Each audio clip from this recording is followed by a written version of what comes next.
Today's topic is network theorems यानी जाल प्रमेय और फर्स्ट थ्योरम है सुपरपोजिशन थ्योरम। हिंदी में इसका नाम है अध्यारोपण प्रमेय। हिंदी में से कहते हैं अध्यारोपण प्रमेय।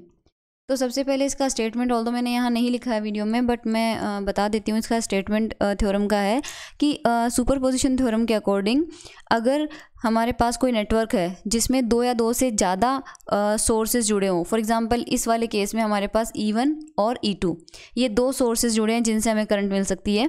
तो अगर नेटवर्क में दो या दो से ज़्यादा सोर्सेज जुड़े हो तो उसके किसी भी एलिमेंट से फ्लो होने वाली करंट, जैसे मान लीजिए अगर हम Z1 में से करंट निकालें या Z2 में से निकालें या Z3 में से निकालें एंड सो ऑन, कोई भी एलिमेंट हो सकता है, तो उसके किसी एलिमेंट में से फ्लो होने वाली करंट की वैल्यू उन सभी करंट के टोटल के इक्वल होगी जो कि इंडिविजुअल सोर्स की वजह से फ्लो होगी जब दूसरे सोर्सेज को उनकी इंटरनल इम्पीडेंस से रिप्लेस कर दिया जाएगा। अब इसका क्या मतलब है कि अगर यहाँ पर E1 E2 यानी अगर सर्किट में दो या दो से ज़्यादा वोल्टेज सोर्स जुड़े हों और उसके किसी एलिमेंट से करंट की वैल्यू निकालनी हो, सपोज इसमें से करंट जा रही है I, तो वैसे तो अपन किरचॉफ लॉ यूज़ करके I निकाल सकते हैं, पर सुपरपोजिशन थ्योरम यूज़ करके करंट कैसे निकालते हैं I कि सबसे पहले केवल सर्किट में E1 सोर्स को रखो, उस टाइम E2 सोर्स को हटा दो, हटाने के बाद आप E2 की जगह अगर उसकी कोई आंतरिक प्रतिबाधा हमें दी हुई है, इंटरनल इम्पीडेंस हमें दिया हुआ है, तब तो E2 को हटा के उसकी जगह वो प्रतिबाधा लगा दो, और अगर उसका कोई इंटरनल इम्पीडेंस नहीं है तो सिंपली वहाँ पर प्लेन वायर रहने दो, लेकिन E2 हटा दो, E2 को 0 मान लो और केवल सर्किट में E1 रहने दो। और सर्किट में एक सोर्स के रहते हुए यहाँ पर Z1 कनेक्टेड है, अब इस Z1 में से फ्लो होने वाली करंट निकालो, सपोज वो करंट है I1। उसके बाद सेकंड टाइम पे क्या करना है, E1 को हटा देना है, तो E1 को हमने क्या मान लिया, 0 मान लिया, और केवल E2 कनेक्टेड है। E2 जब कनेक्टेड रहेगा उस टाइम पे Z1 में से फ्लो होने वाली करंट मान लीजिए I2 है, तो according to superposition theorem Z1 में से फ्लो होने वाली टोटल करंट होगी I1 प्लस I2। अगर ये सेम डायरेक्शन में है, ऑपोजिट है, तो डेफिनेटली हम माइनस साइन लगा देंगे। तो प्रूव करते हैं कि सुपरपोजिशन थ्योरम सही है या नहीं है। इसलिए पहले किरचॉफ लॉ यूज़ करके करंट निकाल लेंगे कोई पॉइंट से, उसके बाद सुपरपोजिशन थ्योरम से करंट निकाल लेंगे। अगर दोनों सेम आती है it means we can apply superposition theorem. तो ये सबसे पहले अपन किरचॉफ लॉ लगाते हैं। तो देखो, मान लो ये लूप नंबर 1 है हमारा और ये लूप नंबर 2 है। लूप नंबर 1 में किरचॉफ लॉ लगाते हैं, यहाँ से चलना शुरू करते हैं। तो जैसे ही ऊपर गए, माइनस से प्लस में गए, पोटेंशियल बड़ा इंक्रीज हुआ तो E1 आ गया। उसके बाद क्योंकि इस लूप में करंट है I1, यानी कि Z1 में से जो फ्लो होने वाली करंट है उसकी वैल्यू कितनी है, कैपिटल I1, तो Z1 के अक्रॉस पोटेंशियल का ड्रॉप कितना होगा, I1 Z1।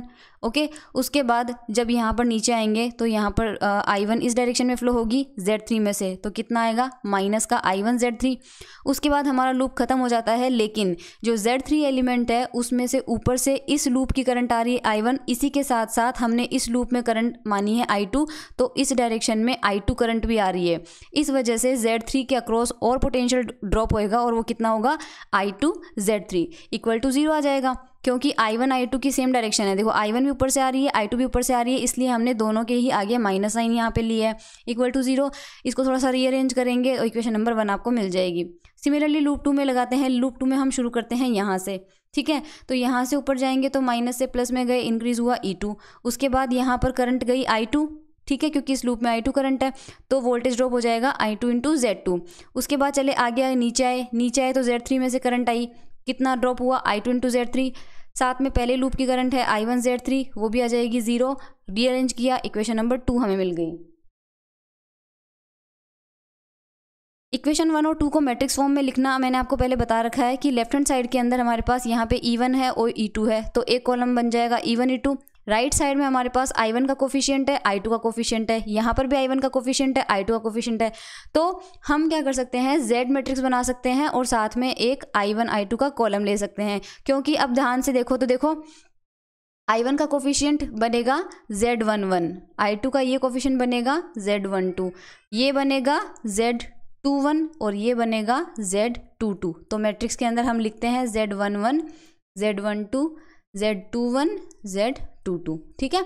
अगर आप इस वाली मैट्रिक्स को इस वाली मैट्रिक्स से मल्टीप्लाई करो और बाद में इन दोनों के इक्वेट करो, ऊपर फर्स्ट इक्वेशन जो मिलेगी उसको E1 के, सेकंड इक्वेशन मिलेगी E2 के, तो हमें इक्वेशन 1 और 2 वापस मिल जाएंगे। मैट्रिक्स बनाने के बाद में क्रेमर का रूल यूज़ करके सॉल्यूशन मैंने दो वीडियोस ऐसे हैं जिनमें मैंने क्रेमर रूल को यूज़ करना बताया है। क्रेमर रूल को यूज़ करके करंट की वैल्यू कैसे निकालते हैं, उसके लिए हमें जेड मैट्रिक्स का डिटर्मिनेंट हमें पता होना चाहिए। तो जेड मैट्रिक्स हमारे पास जो भी है वो ये वाली है, तो इसका डिटर्मिनेंट डेल्टा जेड से रिप्रेजेंट करेंगे, क्रॉस मल्टीप्लिकेशन करेंगे। तो मैंने क्रॉस मल्टीप्लिकेशन करके यहाँ पे देखिए सॉल्व किया है। इस टर्म को इस टर्म से मल्टीप्लाई करेंगे तो Z3 वाला पार्ट जब Z3 से मल्टीप्लाई होगा तो वो वाला Z3 स्क्वायर और ये वाला Z3 स्क्वायर कैंसिल आउट हो जाएंगे। बचे हुए रिमेनिंग टर्म्स को यहाँ पर लिख दिया अपन ने। अब डेल्टा 1 और डेल्टा 2 निकालना है क्योंकि हमें I1 और I2 चाहिए। डेल्टा 1 निकालने के लिए मैंने आपको बताया कि पहले कॉलम को, जो Z मैट्रिक्स का पहला कॉलम है, उसे पोटेंशियल वाले कॉलम से रिप्लेस करते हैं तो E1 E2 आ जाएगा। और सेकंड वाला कॉलम अपन ने यहाँ पे एज इट इज़ रख लिया है। इसका डिटरमिनेंट निकालेंगे तो ये इससे मल्टीप्लाई हो जाएगा माइनस ये वाला इससे मल्टीप्लाई हो जाएगा। इसी तरह से डेल्टा 2 निकालेंगे तो सेकंड वाले कॉलम को E1 E2 से रिप्लेस करेंगे और फर्स्ट कॉलम को एज इट इज़ छोड़ेंगे। ये इससे मल्टीप्लाई हो जाएगा और ये इससे मल्टीप्लाई हो जाएगा। ठीक है, इसको थोड़ा सा रीअरेंज कर लिया और ये हमारे पास आ गया। I1 का फॉर्मूला क्रेमर के रूल से मैंने बताया आपको, डेल्टा 1 अपॉन डेल्टा जेड होता है। तो डेल्टा 1 की वैल्यू ऊपर से निकाली हुई है वो पुट करना है और डेल्टा जेड से डिवाइड करना है। तो चेक कर लीजिएगा, इक्वेशन नंबर 3 आ जाएगा। सिमिलरली I2 आ जाएगा इक्वेशन नंबर 4। अब देखते हैं ये I1 करंट कौन से एलिमेंट में से फ्लो हो रही थी। I1 की वैल्यू इक्वेशन नंबर 3 आई है और वो किरचॉफ लॉ से हमें मिली है। तो किरचॉफ लॉ तो हमें पता है सही होता है। और जो I1 करंट है वो देखो E1 में से निकली है और किस में से गुजरी है, Z1 में से। तो अब हम सुपरपोजिशन थ्योरम को यूज़ करते हुए Z1 में से ही करंट निकालेंगे और चेक करेंगे वो I1 के इक्वल आती है या नहीं। तो यूजिंग सुपरपोजिशन थ्योरम, तो सुपरपोजिशन थ्योरम ये कहती है कि एक टाइम पे एक ही सोर्स को रखो, बाकी सबको हटा दो। तो सबसे पहले हम सर्किट में केवल E1 सोर्स को कंसिडर करते हैं और E2 को हटा देते हैं। इस कंडीशन में हमने E2 की कोई भी इंटरनल इम्पीडेंस, आंतरिक प्रतिबाधा नहीं मानी है। ठीक है, अगर होती तो हम उसको लगाते। यहाँ पर हमने E2 की इंटरनल इम्पीडेंस को 0 माना है। तो सर्किट में केवल E1 कनेक्टेड है और यहाँ Z1 है, Z2 है, Z3 है। अब हमें सर्किट में Z1 में से गुजरने वाली करंट निकालनी है। सपोज वो है I1 प्राइम। तो सबसे पहले हम क्या करेंगे कि इस E1 में से कितनी करंट निकली है और क्योंकि जो E1 में से करंट निकली है वो आगे जाके फैलेगी, लेकिन सबसे पहले वो पूरी की पूरी करंट किस में से गुजरती है, Z1 में से।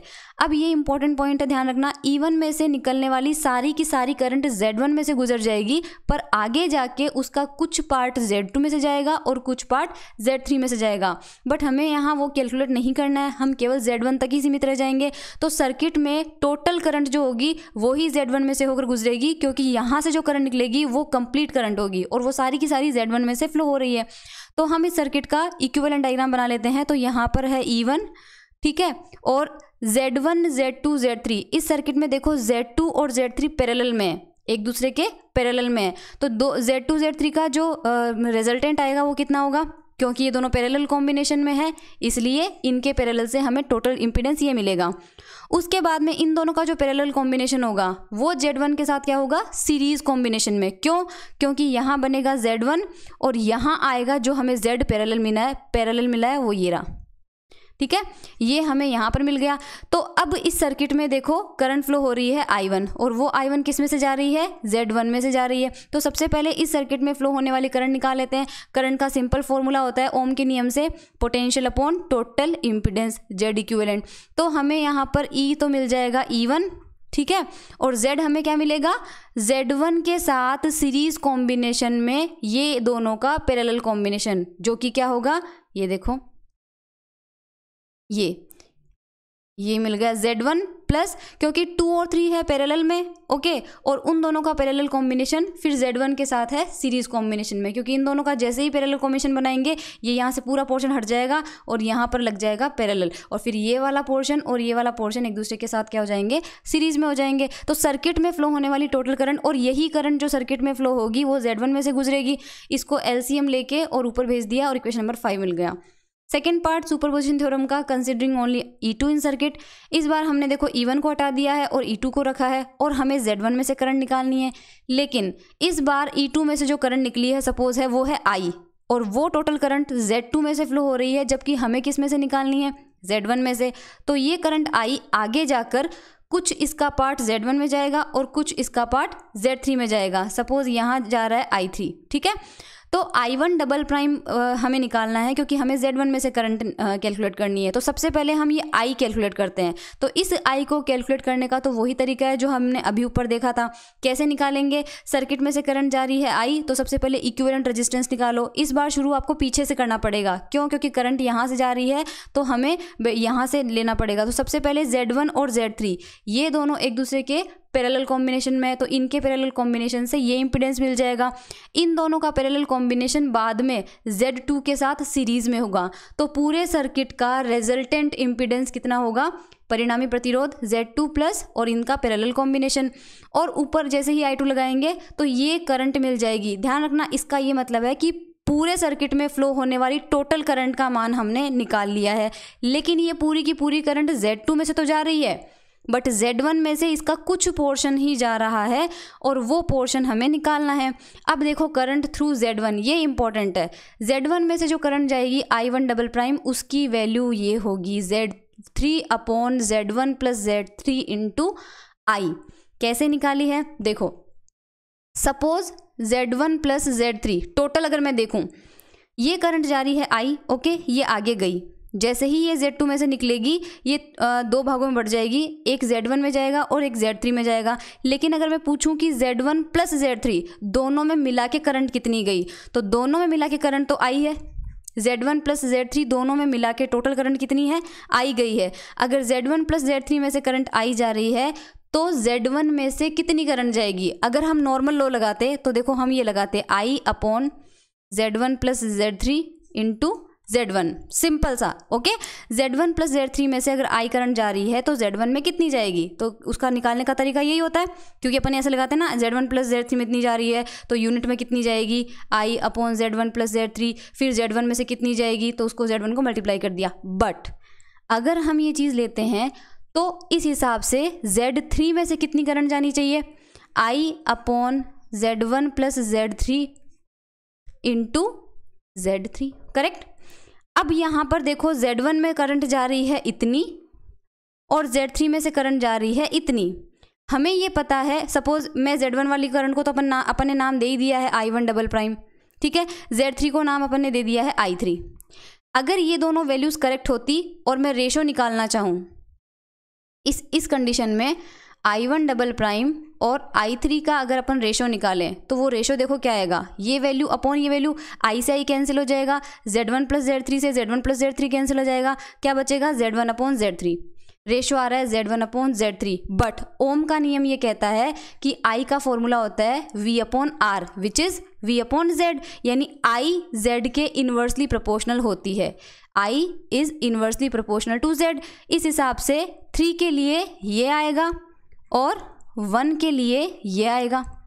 अब यहाँ से अगर अपन रेशो निकालते हैं I1 I3 का, तो वो रेशो हमें क्या मिलता है? देखो, यहाँ से हमें रेशो मिलेगा I1 double prime upon I3 का रेशो। अगर ये वाली दोनों वैल्यूज पुट कर दो तो इसमें Z3 ऊपर आएगा और Z1 नीचे आएगा। इसका मतलब जो हमने फॉर्मूला अप्लाई किया है उसमें थोड़ा सा हमें चेंज करना पड़ेगा। तो चेंज करते टाइम पे ये समझ जाना कि क्योंकि करंट Z के डायरेक्टली नहीं बल्कि इन्वर्सली प्रोपोर्शनल होती है, इसलिए जो ये वाला फॉर्मूला हम यहाँ पर देख रहे थे, इस कंडीशन में हम क्या लगाएंगे फॉर्मूला अब, कि Z1 प्लस Z3 में से करंट जा रही है I। अगर Z1 में से हमें करंट निकालना है तो हम फॉर्मूला लगाएंगे I upon Z1 plus Z3, और बजाय इस Z1 के हम इसके अलावा जो ऑप्शन अवेलेबल है Z3 वो यहाँ पर रखेंगे, क्योंकि करंट जो है वो इन्वर्सली डिस्ट्रीब्यूट होती है। सिमिलरली अगर हम यहाँ पर Z3 में से करंट फ्लो होना निकालें तो हम लगाएंगे I upon Z1 plus Z3 into, उस कंडीशन में हम यहाँ रखेंगे Z1, क्योंकि अब इन दोनों का रेशो हम लेंगे तो वो ओम के नियम के हिसाब से सही आएगा। ओके, सो आप ये ध्यान रखिएगा कि जब करंट जाएगी और आगे जाके अगर वो किन्हीं दो पार्ट में डिवाइड होती है तो हमें क्या करना है, पहले उन दोनों में टोटल करंट निकालना है। फिर अपन को एक एलिमेंट में से करंट निकालने के लिए अपन जो नॉर्मल यूनिट लॉ लगाते हैं, एकाकी नियम लगाते हैं, वो लगाएंगे। बट हम Z1 जब यहाँ लेंगे तो उसकी Z1 ब्रांच में करंट निकालनी है तो Z3 लेंगे यहाँ पे, और Z3 में से करंट निकालना है तो हम Z1 से मल्टीप्लाई करेंगे यहाँ पे। ओके, तो हम यहाँ पर देखो तो ये हमारे पास आ गया I1 डबल प्राइम। ओके, अब I की वैल्यू ऊपर से हमने निकाली है, वो ऊपर से एज इट इज़ यहाँ पर वैल्यू पुट कर दी। इसका एलसीएम ले लेंगे Z1 प्लस Z3, फिर वो एलसीएम वाला पार्ट इससे कैंसिल हो जाएगा, रिमेनिंग टर्म आपके पास इक्वेशन नंबर 5 में मिल जाएगा। अब हमने निकाल लिया है। अब देखो I1 डबल प्राइम तो हमें कब मिला, जब हमने केवल E2 सोर्स को कंसिडर किया था, और I1 प्राइम हमें कब मिला, जब हमने केवल E1 को कंसिडर किया था। लेकिन जो E1 वाला डायग्राम है उसमें करंट की डायरेक्शन देखो E2 में I1 डबल प्राइम की डायरेक्शन कौन सी आ रही है, लेफ्ट साइड में। ओके, जबकि E1 में कहाँ आ रही है, राइट में। तो ऑपोजिट में है तो माइनस करना पड़ेगा, तो माइनस करेंगे तो Z1 में से फ्लो होने वाली करंट की value according to superposition theorem क्या आएगी, I1 prime minus I1 double prime. ये I1 प्राइम की वैल्यू मिली थी हमें, और ये I1 डबल प्राइम की वैल्यू मिली थी, which is similar to equation number 3। आप चेक कर लीजिएगा इक्वेशन नंबर 3 में हमें जो मिला है I1 की वैल्यू, मैं एक बार दिखा देती हूँ। ये देखो इक्वेशन नंबर 3, यही करंट मिल गया। इसका मतलब सुपरपोजिशन सही है कि अगर हमारे पास किसी नेटवर्क में 2 या 2 से ज़्यादा सोर्सेज हों तो उसके किसी एक एलिमेंट से फ्लो होने वाली करंट की वैल्यू इंडिविजुअल सोर्सेज की वजह से फ्लो होने वाली करंट की वैल्यू के इक्वल आएगी, जबकि बाकी सारे सोर्सेज को उनकी इंटरनल इम्पीडेंस से रिप्लेस कर देंगे। इस पे बेस्ड न्यूमेरिकल क्वेश्चन भी कई बार आता है, तो एक क्वेश्चन देख लीजिए। Find current through R1 R2 R3, तीनों ही में से ही करंट निकालनी है यूजिंग सुपरपोजिशन थ्योरम। इसके अलावा AB के अक्रॉस पोटेंशियल डिफरेंस भी हमें निकालना है। तो सुपरपोजिशन थ्योरम लगाना तो किरचॉफ लॉ से वेरिफिकेशन तो करना ही नहीं है, क्योंकि थ्योरम तो प्रूव कर चुके हैं, तो सीधा सुपरपोजिशन थ्योरम अप्लाई करते हैं। तो कंसिडरिंग ओनली I1, जब हम सर्किट में केवल पहले E1 को कंसिडर करते हैं, तो यहाँ पर आपके पास E1 बैटरी दे रखी है 5 वोल्ट की, E2 को हमने हटा दिया। उस टाइम पे R1 में से करंट है, सपोज करो I1, ठीक है, ये देखो I1 है, ये आगे जाके 2 करंट में डिस्ट्रीब्यूट होती है, I2 जो कि R2 में से जा रहा है, I3 प्राइम जो कि R3 में से आ रहा है। ठीक है, सबसे पहले हम निकालते हैं ये I1 प्राइम। तो ये I1 प्राइम निकालने का तरीका अपन को पता ही है कि R2 R3 का, क्योंकि R2 R3 पैरेलल कॉम्बिनेशन में है, तो उन पैरेलल कॉम्बिनेशन का ये रिजल्टेंट मिलेगा। फिर इनका पैरेलल कॉम्बिनेशन R1 के साथ सीरीज में होगा, तो सीरीज में डायरेक्टली ऐड कर दिया। ये इस सर्किट का टोटल रेजिस्टेंस होगा। तो सर्किट में फ्लो होने वाली टोटल करंट की वैल्यू निकालने के लिए उसका टोटल पोटेंशियल और उसका टोटल इम्पीडेंस, टोटल पोटेंशियल केवल E1 है और टोटल इम्पीडेंस हमने निकाल ही लिया है, तो टोटल करंट I1 प्राइम आ जाएगी। वैल्यू सबकी पुट कर देंगे, आंसर आ जाएगा 0.5 एम्पियर। ठीक है, अब हमें निकालना है I2 प्राइम और I3 प्राइम। देखो मैंने आपको बता दिया था कि जब हम आगे जाके करंट को डिस्ट्रीब्यूट करते हैं तो उसका फॉर्मूला क्या आएगा। अगर I2 प्राइम निकालना है तो मैंने कहा था कि I2 प्राइम तो किस में से जा रहा है, R2 में से, तो हमें ऊपर कौन सा रखना है, जो दूसरी ब्रांच का रेजिस्टेंस होगा, और दूसरी ब्रांच का रेजिस्टेंस क्या है, R3। ठीक है, और यहाँ पर वो फॉर्मूला लगाया मैंने जो अपन ने ऊपर सुपरपोजिशन थ्योरम में लगाया था। तो इस कंडीशन में R3 आएगा, क्योंकि देखो R2 प्लस R3 में से फ्लो होने वाली टोटल करंट है I1 प्राइम, तो R2 में से कितनी जाएगी, I1 prime upon R2 plus R3। अब यूनिट लो एकाकी नियम के हिसाब से तो R2 आना चाहिए, बट क्योंकि इन्वर्सली प्रोपोर्शनल होता है इसलिए हम यहाँ पे क्या रखेंगे, R3। ठीक है, तो ये वाला फॉर्मूला आ जाएगा, वैल्यू सबकी पुट करेंगे, आंसर आएगा 0.25 एम्पियर।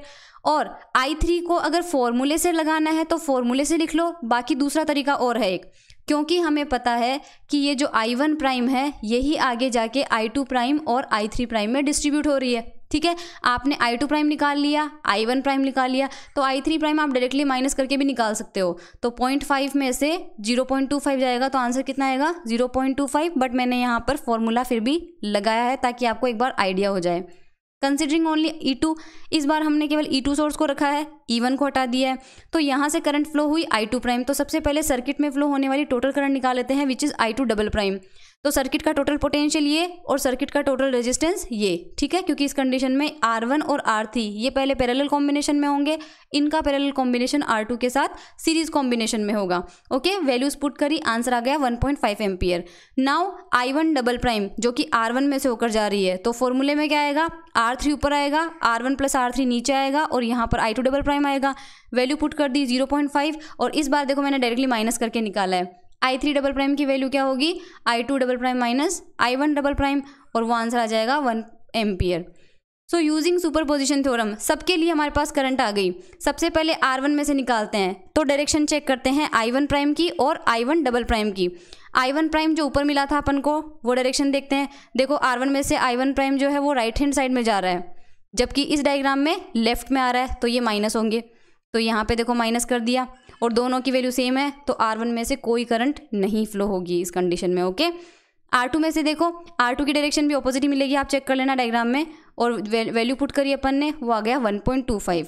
करंट थ्रू R3 में दोनों सेम डायरेक्शन में है, कैसे चेक करो, इस डायग्राम में ऊपर से करंट आ रही है और इस डायग्राम में भी से भी ऊपर से करंट आ रही है, तो सेम डायरेक्शन में होने की वजह से वो ऐड हो जाएगी, तो दोनों को हमने ऐड करके लिख दिया, आंसर आ गया 1.25। अब पोटेंशियल डिफरेंस बिटवीन AB, तो AB के अंदर करंट टोटल कितनी फ्लो हो रही है, ये करंट थ्रू R3 हमने निकाला है, ये वाली, ठीक है, करंट थ्रू R3, सपोज इसको नाम दे दो I3,